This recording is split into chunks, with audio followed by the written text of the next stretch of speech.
something we enjoy doing. Sometimes as a family, sometimes as a couple. My girlfriend is back there somewhere. We are here to harvest blueberries. Actually, we are harvesting wild blueberries.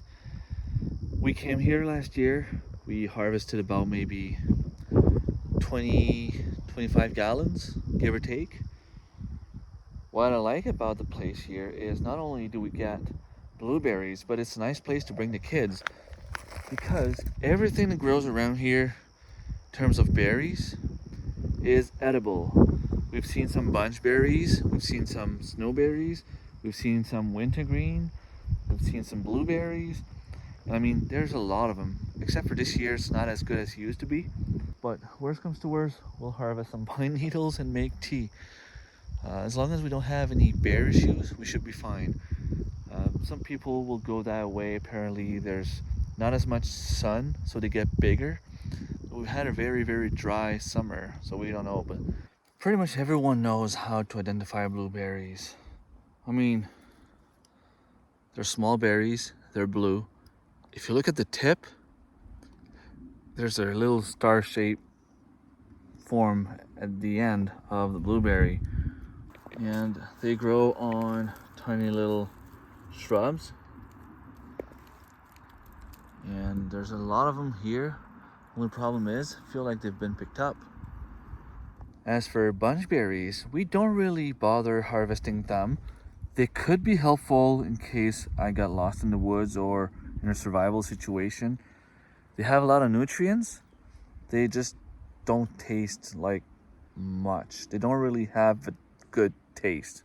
Another thing I have around me is wintergreens. Now, at the moment, I don't see any berries on those plants, but I now know what the leaves look like. They're pretty firm, pretty tough leaves.